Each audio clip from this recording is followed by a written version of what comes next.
Senhoras e senhores, muito boa tarde. A Escola de Contas e Gestão do Tribunal de Contas do Estado do Rio de Janeiro promoverá hoje uma nova edição do projeto Encontro com o Autor para a apresentação do livro Processo e Tecnologia, com a presença da autora Cristiane Iwakura. Cristiane Iwakura é procuradora federal, doutora e mestre em Direito Processual pela Universidade Estadual do Rio de Janeiro. Com vocês, Cristiane Iwakura. Boa palestra. Obrigada. Queria agradecer à escola, né, de gestão do Tribunal de Contas pelo convite, né? A escola já é, assim, eu já tenho um carinho muito grande pela escola. A gente teve a oportunidade de desenvolver uma parceria muito legal na época que eu estava à frente da escola da AGU.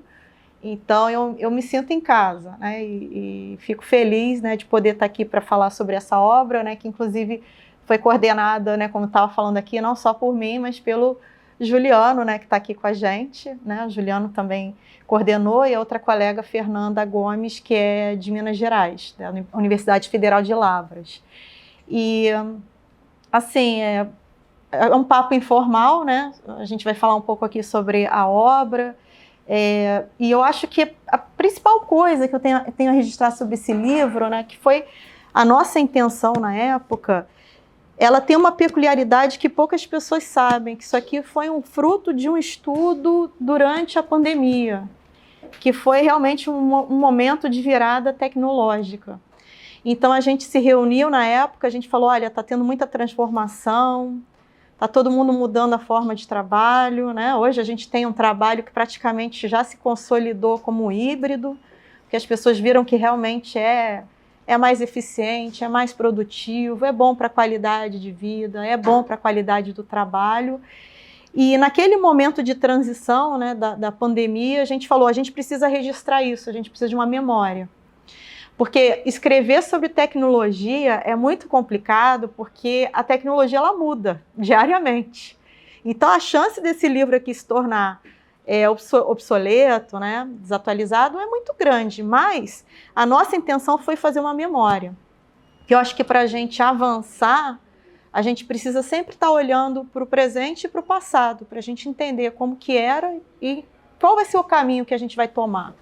Então aqui tem vários registros aqui, a gente teve aqui uma felicidade de reunir aqui um Dream Team, né, de pessoas que escrevem sobre processo e tecnologia. Então a gente fez o convite, todos aceitaram, a gente teve aqui, né, 100% de adesão, e essas pessoas, cada um escolheu um tema e que a gente agrupou em 4 grandes subgrupos. Então, a gente organizou esse livro aqui em 4 partes. A primeira, né, na verdade, 4 partes, a gente colocou ainda uma 5ª, porque a gente teve convidados, né, internacionais que também contribuíram para a obra. Mas a gente fez uma parte de justiça digital, para a gente entender, né, essa reformulação do Poder Judiciário com as tecnologias. Uma parte que é, para mim, eu gosto bastante, que é a parte de governo digital, que já é um olhar mais para a administração pública, utilizando essas ferramentas, né, não só para processualizar, para registrar as informações, mas também isso vai influenciar no poder de decisão do gestor. E esse é um ganho que eu acho um dos maiores ganhos, né, da tecnologia. Uma parte de inteligência artificial, né, que ela foca um pouco mais no estudo até dos vieses cognitivos, dos riscos que a gente tem de ficar utilizando a tecnologia, de generalizar demais as questões e perder um pouco o elemento humano, né? Então, acho que é legal. Quando a gente fala da IA, a gente também está falando da humanidade, né? Dessa perda que a gente pode ter. Temos uma parte de tecnologia auxiliando na resolução consensual dos conflitos, né? Como eu falei. E tem uma parte aqui que a gente colocou até de regulação, porque nós tínhamos amigos tanto processualistas como administrativistas, e os administrativistas já estavam muito mais avançados nessa questão da tecnologia do que os processualistas, porque eles já estavam utilizando há muito tempo todo esse aparato para a tomada de decisão, como a gente falou, até aquilo que vocês devem lidar muito, a questão da análise econômica do direito, essa questão de saber qual é a melhor decisão do gestor, né? Eu vou trazer mais economia, mais eficiência, eu tenho poucos recursos, onde que eu vou alocar esses recursos? Aí teve até um colega que escreveu aqui sobre Smart Cities, né? O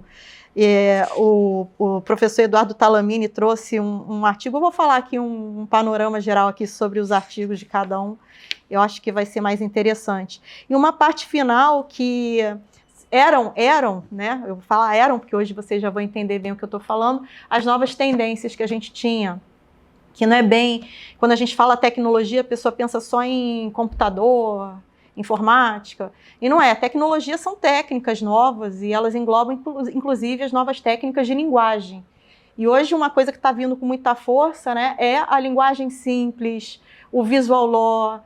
E aqui a gente colocou um capítulo à parte já para esses pensadores que estavam tratando desses temas, já apresentarem isso para a gente, que hoje em dia é uma realidade. A gente tem aí resolução do CNJ já consolidando o visual law, já temos portarias de tribunal, recomendações, tudo já meio que dizendo, olha, você tem que falar simples, não é feio abandonar a juridiquês, pelo contrário, é o que a lei, inclusive a Lei de Governo Digital, a 14.129, ela exige que a gente tenha uma linguagem que nos aproxime do cidadão. Que a gente não pode esquecer que a gente está prestando serviço público e quem tem que ser colocado no centro é o cidadão. Você não pode excluir ele do diálogo. Então, eu acho que foi muito bacana ter registrado isso, né? Meio que de forma assim, pioneira. Hoje a gente tem várias obras, mas na época ainda era algo muito tímido. E aí também gostaria de contextualizar aqui uma outra coisa, né? Nós tivemos aqui duas figuras muito importantes que a gente fez o convite, né, para serem aqui o prefaciador e apresentador da obra, né, que foram, né, os professores, o professor Paulo César Pinheiro Carneiro, que é muito importante para a gente. Eu acho que ele foi uma pessoa que apoiou muito o tema da inovação. Eu me lembro que quando eu fiz eu tenho uma tese de doutorado sobre interoperabilidade e acesso à justiça, né, que eu falava sobre essa preocupação da gente ter sistemas, né, integrados que se comuniquem de fácil manuseio para a gente poder ter um efetivo acesso à justiça digital. Que você começa a botar muito programa, aplicativo, tudo muito complicado, as pessoas começam a ter dificuldade de acessar o processo digital e aí você acaba perdendo essa qualidade do acesso à justiça. E ele foi um grande entusiasta, né, do tema, e também o professor Leonardo Greco, né, que eu até estava comentando aqui antes, né, eu estava falando com o Juliano, ele é o nosso grande mestre, ele é, eu diria que o maior representante, o maior professor que fala sobre garantias processuais, e quando a gente fala em acesso à justiça, a gente não pode deixar de pensar tanto no professor Paulo César como no professor Leonardo Greco, e ele presenteou não apenas fazendo a apresentação, né, aqui da obra, mas ele também faz um primeiro artigo. O primeiro artigo aqui desse livro é um artigo que para mim é histórico, porque ele pega todos os princípios processuais e ele faz uma releitura sob a ótica do processo digital. Então ele pega tudo aquilo que ele tinha, que ele já escreveu muito bem, e ele faz ali uma adaptação. Então, por exemplo, a publicidade que eu tenho no processo digital é a mesma que eu tenho no papel? O controle que eu tenho é o mesmo? Né? Então, tem várias questões. O contraditório e ampla defesa, a forma como eu vou acessar. Então, assim, foi um presente para a gente. Então, como eu estava falando, vou passear aqui pelo índice, só para vocês terem uma ideia mais ou menos da obra.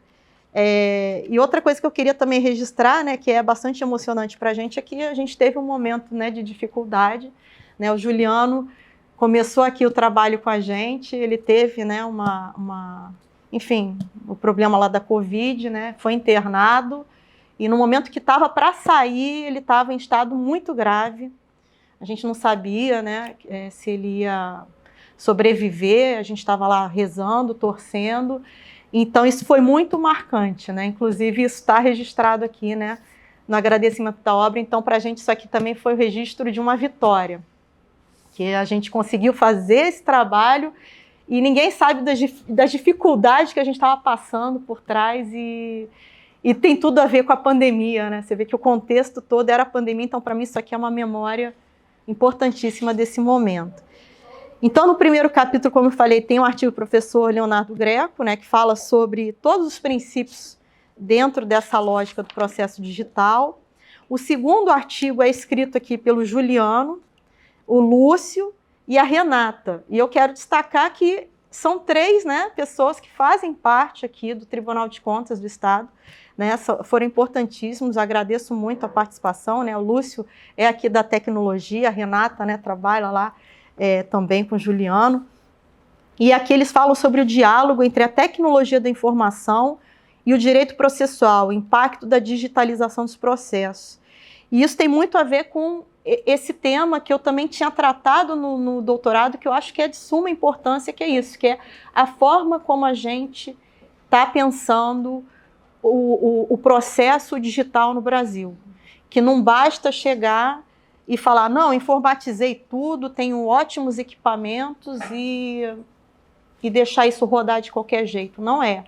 A gente vê até um movimento até de muita euforia, assim, às vezes o tribunal querendo correr na frente do outro para ver qual que é o mais moderno, e às vezes algumas questões são deixadas de lado, como por exemplo, a questão da tecnologia que a gente chama de assistiva, né? Pessoas com alguma deficiência visual, algum portador de alguma necessidade. Eu tenho que pensar no processo também digital para essas pessoas. E eu vou além dessa questão da exclusão digital. Ela não afeta só as pessoas por alguma questão assim, física, mas também por alguma questão de formação, que é o que a gente chama da exclusão digital, né, do pessoal que tem o que a gente chama de analfabetismo funcional, né, digamos assim. A pessoa ela sabe ler, ela sabe escrever, ela até tem um conhecimento bom sobre alguma matéria, mas ela não domina necessariamente a informática.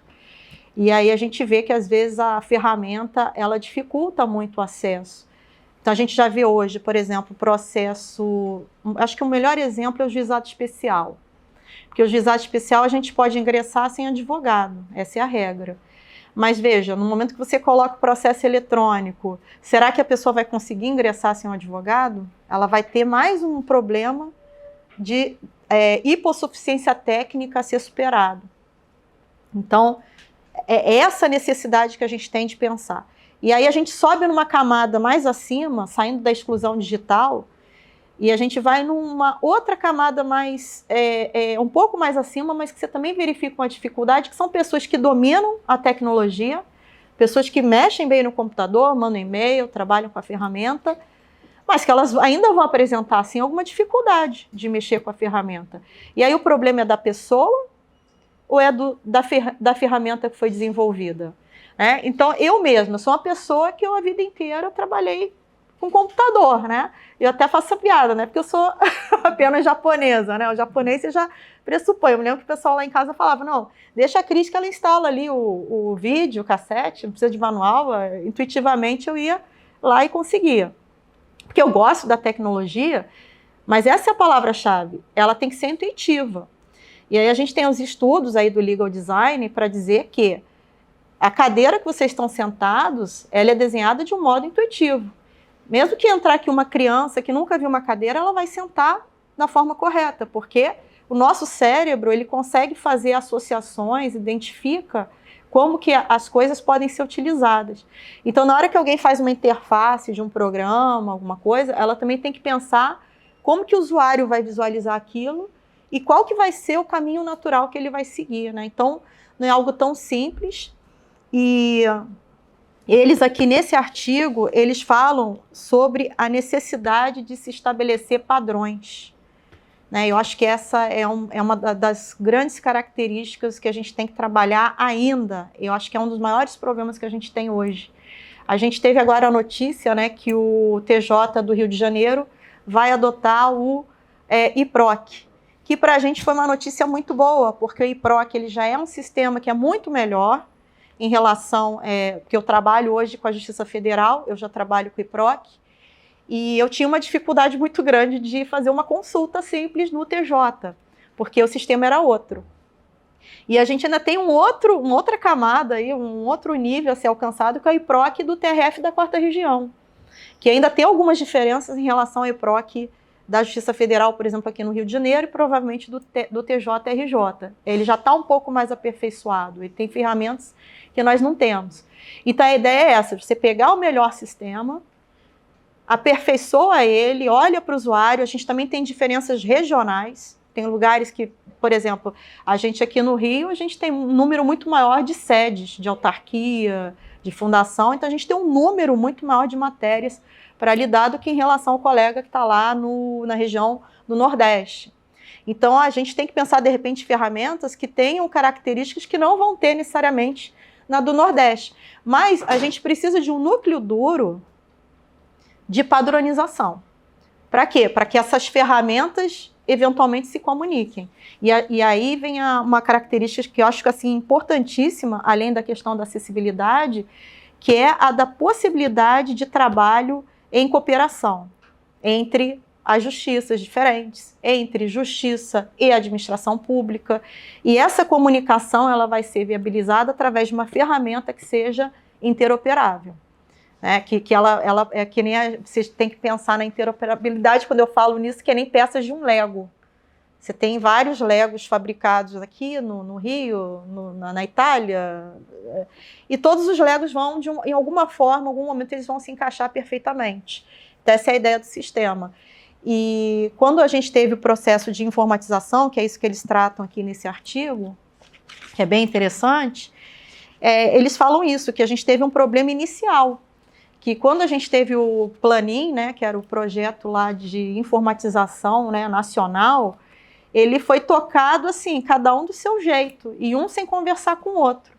E é isso que explica por que o advogado hoje, o administrador hoje, tem dificuldade de trabalhar no sistema aqui do Rio, aí pega o do Sul de outro jeito, pega da Bahia de outro jeito, pega o do Bahia. Então, assim, é uma loucura. Às vezes você quer juntar um arquivo, até a capacidade de armazenamento é diferente. Um admite 10 megas, o outro 5. Então, é importante a gente ter essa uniformização. E aí, seguindo adiante os outros artigos, aí tem um do Walter Schwenkener, Anderson de Paiva Gabriel e Fábio Porto, que também nos presentearam com artigos sobre o juízo 100% digital, porque os três foram os responsáveis pela implementação do juízo 100% digital. Então, a gente está ouvindo falar sobre esse tema pelo próprio responsável que implementou. E aí a gente tem várias questões aí interessantes. O Fábio Porto escreveu um especificamente sobre o microsistema de justiça digital, instituído por algumas resoluções do CNJ, então ele trabalha de forma mais detalhada algumas questões.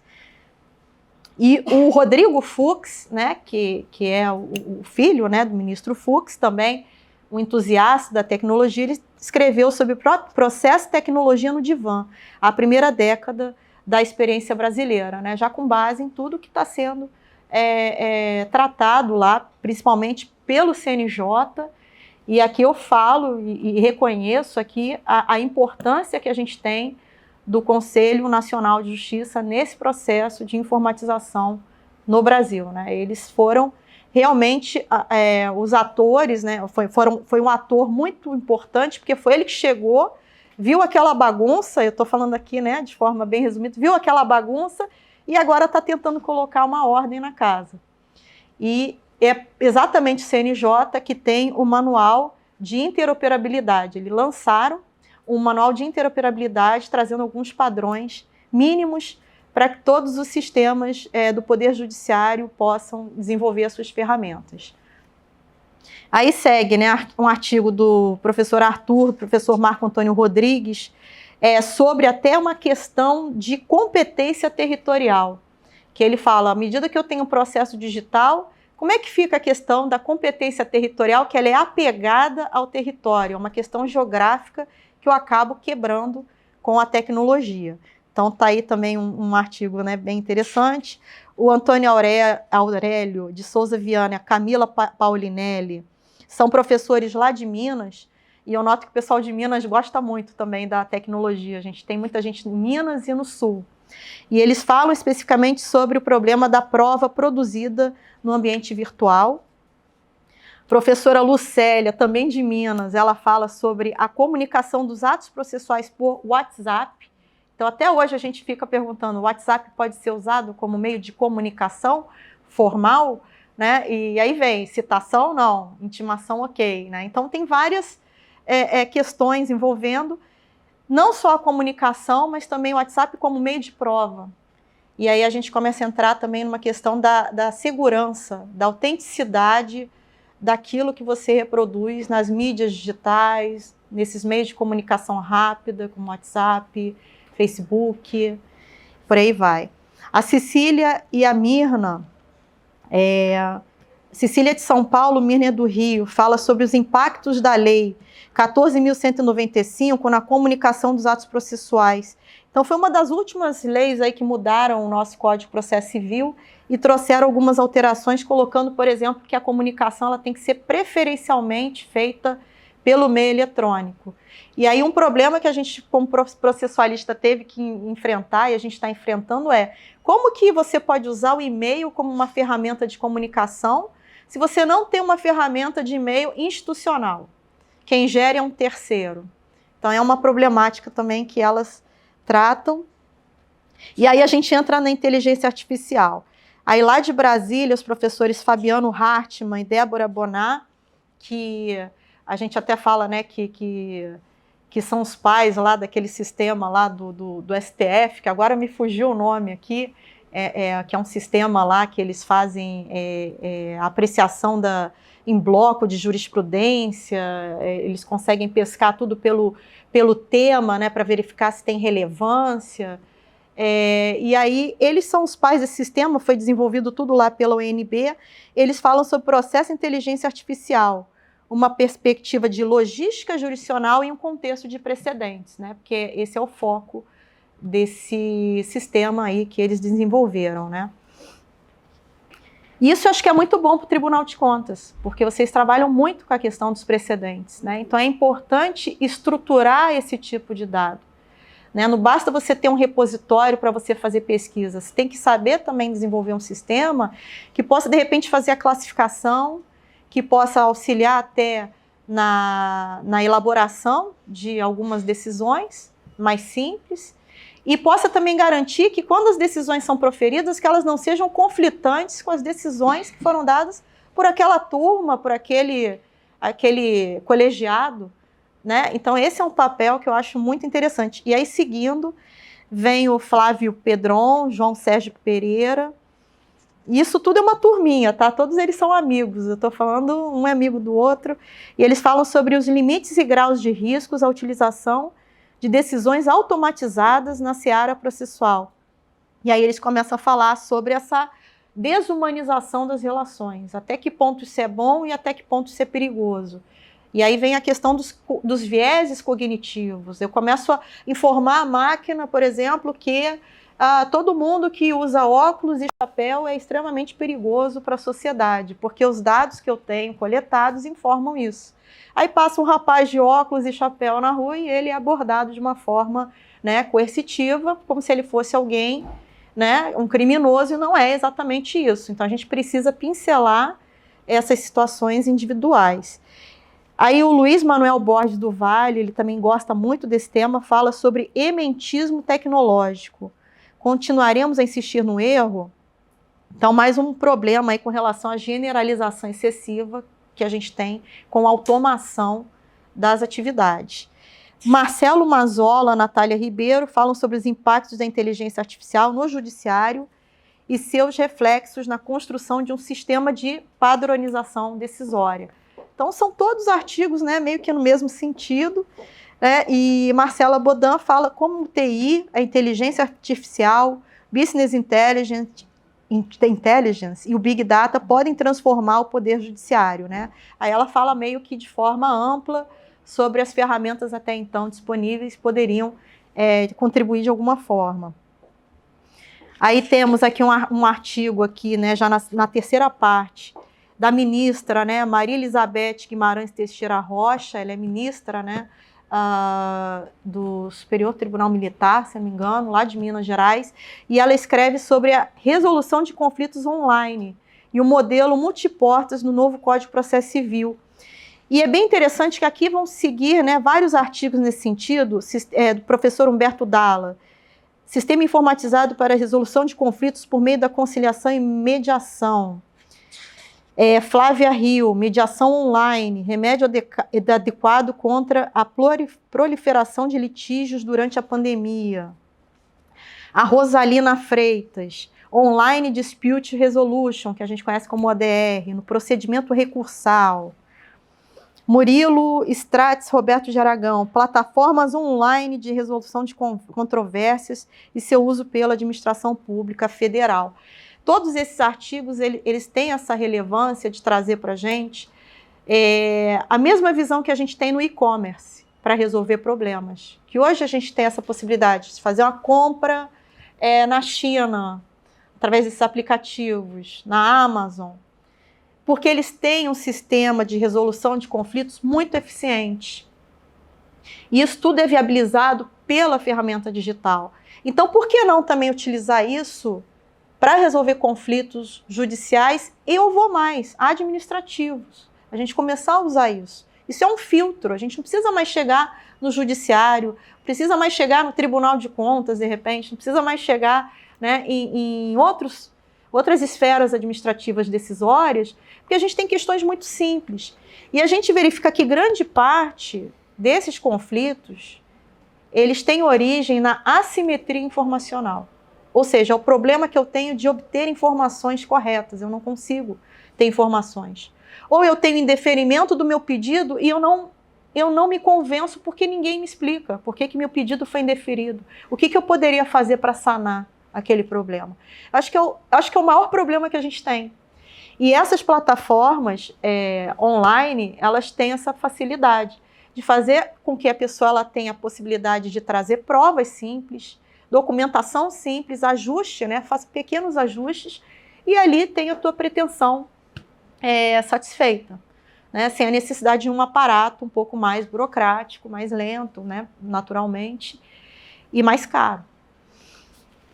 E aqui, gente, já para a parte, né, a 4, né, que já está quase no final, tecnologia, gestão estratégica e governo digital. Então aqui a gente já fala um pouco mais sobre a estratégia também das atuações. Aí o primeiro artigo, Cristiane Wakura, Fernanda Gomes, Pedro Gueiros, interoperabilidade, governo digital e garantias fundamentais, uma nova concepção de sistemas processuais eletrônicos. E eu já falei muito aqui sobre interoperabilidade, a mesma ideia.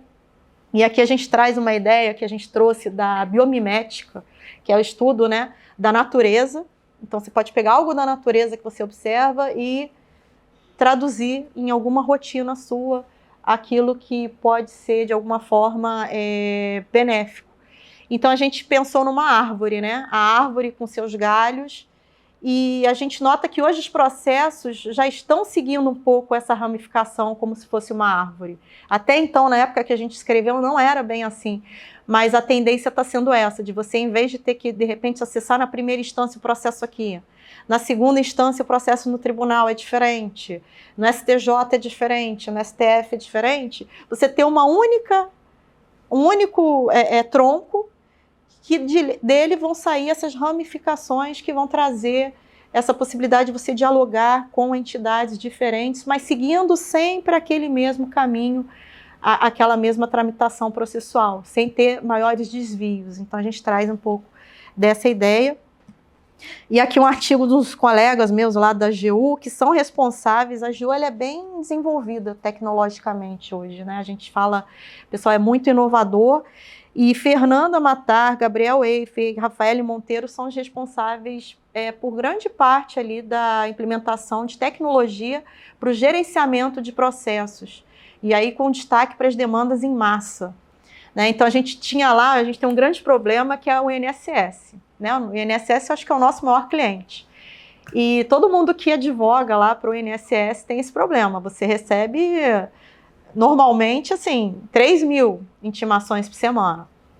Uma única pessoa, né, um gestor.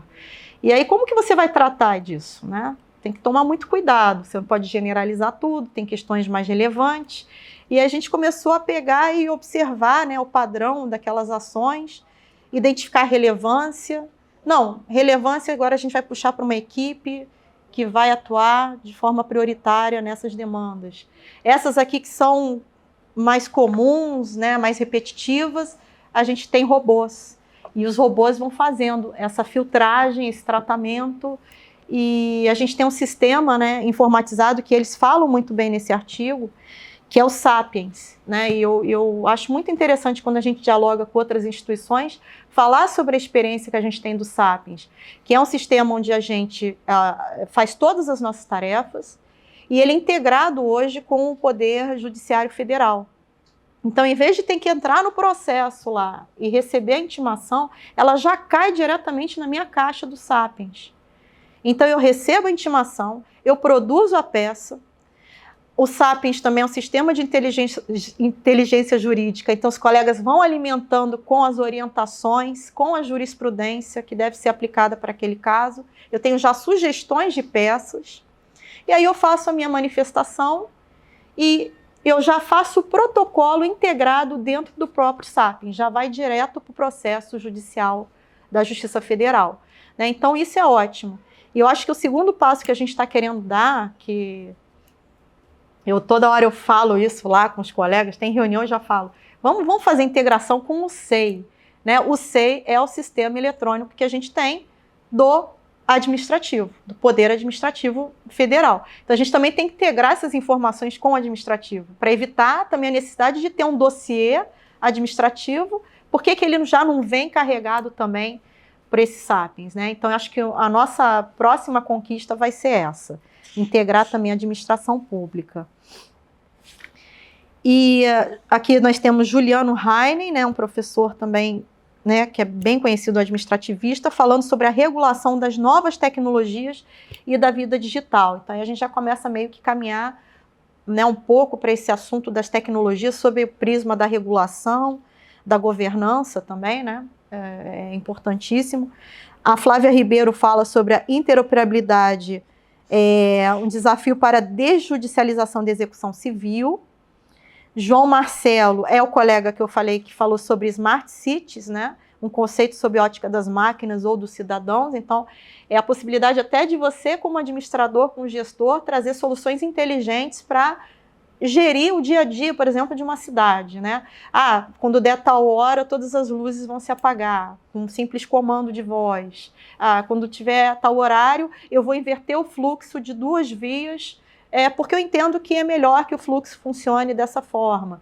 Então, é muito interessante também entender quantas vezes que o caminhão de lixo tem que passar, qual é o melhor horário que vai atrapalhar menos. Estou falando disso porque vindo para cá, eu fiquei presa com um caminhão de lixo no meio do nada, eles recolhendo lixo calmamente ali. Eu falei, será que esse é o horário adequado para isso, né? E o trânsito se formando. Então, são soluções que a gente precisa realmente... O ser humano sozinho não consegue. A gente tem que fazer um mapeamento, jogar isso no computador e ele vai nos dizer o que é melhor. Eduardo Talamini e André Guscou trataram sobre smart contracts, né? Autotutela e tutela jurisdicional, né? Já é uma nova forma que a gente tem de contrato, né? Que funciona basicamente a partir da blockchain. E blockchain também é outro assunto que é maravilhoso, né? Que tem tudo a ver com cibersegurança, segurança digital, armazenamento de dados. E é uma preocupação que a gente tem muito grande, porque hoje a gente está fazendo tudo em processo digital e eu tenho sérias dúvidas com relação à nossa segurança, né? Se amanhã alguém vai e invade o sistema, eu tenho como resgatar essas informações, eu tenho como proteger, quais são os níveis de segurança que eu tenho, todo mundo pode acessar tudo no processo, eu não tenho que ter níveis de sigilo, né? Principalmente agora com a LGPD, outro assunto que a gente puxa para cá, eu tenho agora a necessidade de proteção de dados sensíveis, informações pessoais. Para ter publicidade processual, a gente até escreveu outro artigo, né, Ju, sobre isso. A publicidade no processo é a mesma? Eu preciso ver lá a conta de luz do rapaz para garantir a publicidade? Quais são as informações que eu vou deixar para o público em geral? Aí entra alguém lá, vê um processo ali aleatório, pega a fatura de cartão de crédito da pessoa. Isso é perigosíssimo. Só com aquela fatura eu tenho informações que eu posso fazer ali alguma coisa bem ruim, um golpe, né? Então a gente tem essa questão ainda para resolver. E já para o final, como eu falei, né, o legal design. E aí o professor Dierle Nunes e Catarina Almeida falaram sobre a influência do design centrado nos sujeitos processuais como auxiliar da efetividade nas plataformas judiciais eletrônicas. Bernardo de Azevedo e Souza, tem até um blog dele bem famoso, né? Ele fala sobre Visual Law, a nova era da comunicação jurídica. E ele retrata aqui várias experiências. Ele fez uma pesquisa no Poder Judiciário, se é bem recebido ou não. E foi muito interessante e agora a gente já está levando isso para a administração pública. Inclusive, hoje a gente já tem um projeto na AGU de simplificação da linguagem nos pareceres. Então, a gente também está levando isso para o consultivo, não apenas no contencioso, nas peças judiciais, mas também no consultivo, até porque é uma forma que a gente tem de comunicação com gestores, com administradores, com que nem vocês aqui, né, câmaras, enfim, colegiados que decidem, né, administrativamente, e a gente tem que trazer aquela informação bem fluida para eles também, né? O juridiquês também não vai bem quando você está dialogando com o administrador. Daniel Becker, Natasha e Luiz Otávio, o papel da UX no Poder Judiciário como promotora do acesso à justiça. Antônio Carlos, que foi nosso gerente, Antônio Carlos Mota Machado, foi nosso gerente do projeto Linguagem Jurídica Inovadora, escreveu aqui sobre a utilização do Visual Law pela advocacia pública em juízo, né? Foi uma iniciativa que nós tivemos na AGU em 2020, que foi premiada pela AJUF, e a gente ficou muito feliz porque a gente foi premiado pelo nosso destinatário, que foi a Associação dos Juízes Federais, reconhecendo que era muito melhor produzir peças com esses elementos visuais, com a simplificação da linguagem, e aí ele fala aqui um pouco como é que foi essa evolução. E aqui, por último, fechando esse capítulo, Marco Bruno Miranda Clementino, que é um juiz federal, que a gente diz que é um dos precursores do Visual Law, né? Ele começou a usar nas sentenças, as primeiras sentenças que a gente viu com Visual Law eram dele, e ele fala sobre o direito visual no processo tributário, né? Que eu acho que hoje é a área dele de atuação. E aqui no final, encerrando, né, finalmente mesmo, o livro Processo, Tecnologia e Experiências Estrangeiras, e aí nós temos aqui, né, a convite a professora Andréa Meroy, que trouxe o artigo Inovação Tecnológica e Reforma Processal Civil, porque lá na Argentina, é uma professora da Argentina, lá na Argentina eles estão bem avançados também nessa questão da tecnologia, então é bom ouvir alguém que já está mais avançado, porque, né, é o olhar para o futuro, e ela trouxe exatamente essas questões que a gente já estava pensando, com relação, por exemplo, a essa preocupação com a desumanização das relações, né? Então, é algo que a gente se preocupa muito. Por exemplo, hoje, acesso a demandas de consumo, isso foi muito emblemático. Você agora tem que passar por um chatbot. Antigamente, você tinha um atendente que era uma pessoa te atendendo. Então, era personalizado. Hoje, você tem um chatbot. E nem sempre esse chatbot resolve o seu problema. E pior, às vezes ele te joga para fora do sistema. Ele fala, olha, como não se enquadra em nenhuma das situações, muito obrigado, estou encerrando encerrando atendimento e encerra. E a pessoa fica ali sem atendimento. E eu até tive uma experiência recente, né, Juliano está de prova, que eu testei um sistema de reclamação das Americanas. E eles fizeram isso, eles deixaram tudo no meio digital, tudo numa plataforma, vamos dizer assim, de resolução digital, que não funcionou. E não funcionando, eu falei, meu Deus, e agora, como é que eu vou resolver? Descobri que não tem mais atendimento de pessoas, personalizado. Então, isso é algo que a gente tem que questionar. A tecnologia, esse é só um pequeno exemplo para dizer o seguinte, a gente pode modernizar, a gente pode introduzir a tecnologia, mas a gente nunca deve afastar o elemento humano. Ele não pode ser extirpado do processo. Pelo contrário, o elemento humano ele tem que ser bem valorizado, ele tem que continuar sendo o centro desse processo, e somos nós que vamos regular, nós vamos fiscalizar, nós vamos manter esse sistema. E aí tem até um outro trabalho que eu fiz, que eu falo sobre um novo papel do advogado. Eu falo só do advogado, mas isso serve para todo mundo. O advogado do futuro. Que é o quê? O pessoal fala, eu vou perder emprego, porque eu não sei, as máquinas vão dominar, eu vou perder meu emprego. Aí a minha resposta é a seguinte, depende. Você vai perder o seu emprego se você não se modernizar, não se capacitar para lidar com essas ferramentas, porque se a gente se capacita, se moderniza, nós estamos inseridos sim nesse processo. E esse processo não vai funcionar sozinho, pelo menos hoje, não, eu não consigo ver isso. Então, daí essa experiência aí da professora retratando a necessidade do ser humano nesse processo. E, por fim, a professora Inês Caieiros, né, lá de Portugal, falando sobre a experiência portuguesa, olha só, na eficiência da execução através da interoperabilidade, porque lá é tudo já integrado.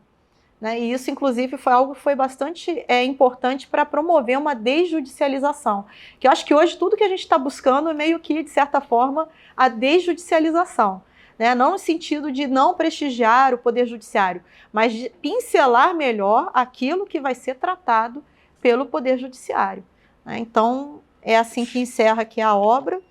E acho que com isso já deu meu tempo também. Aí eu queria agradecer a vocês aí pela oportunidade de apresentar a nossa obra e me colocar aí à disposição para eventuais dúvidas, comentários e sugestões, tá? Muito obrigada.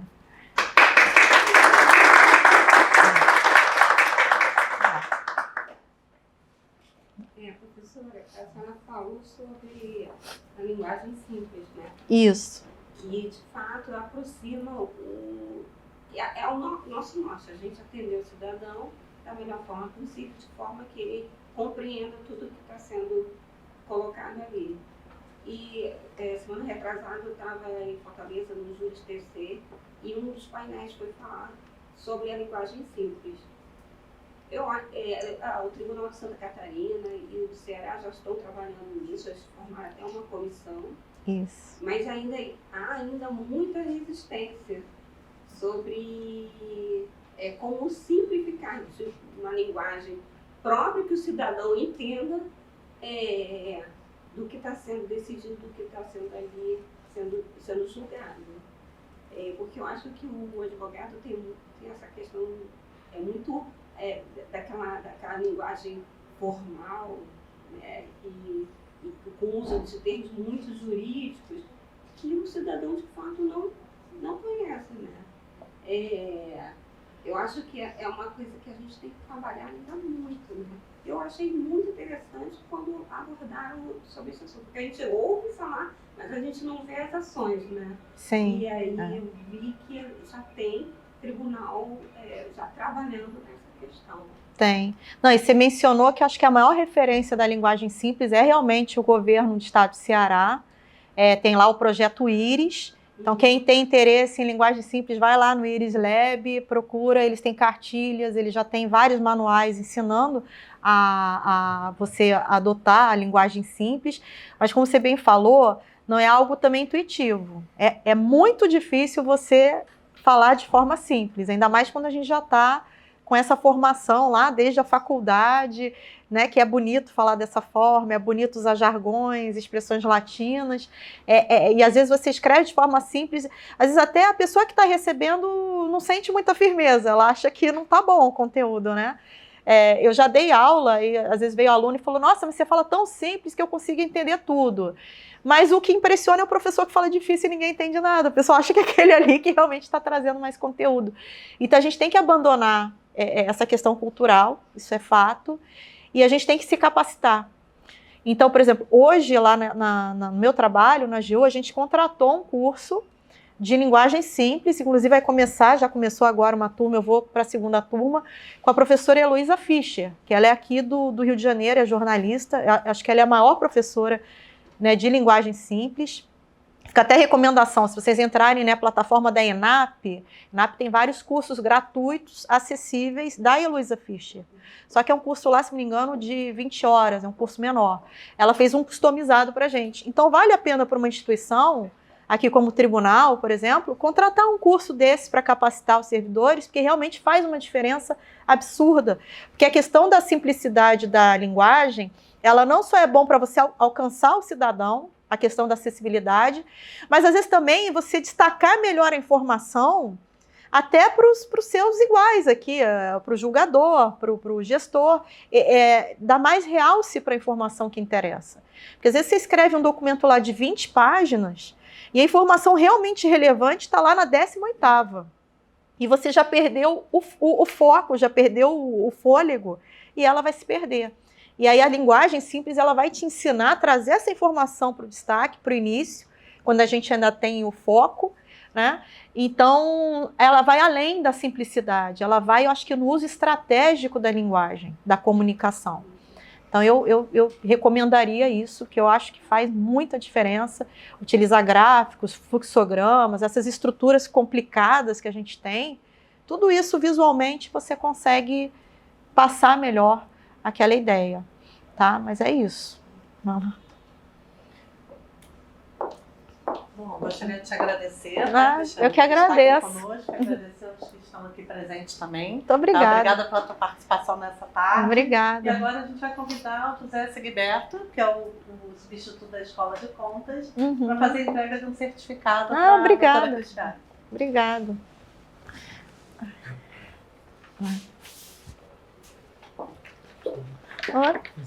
Muito obrigada. Aqui.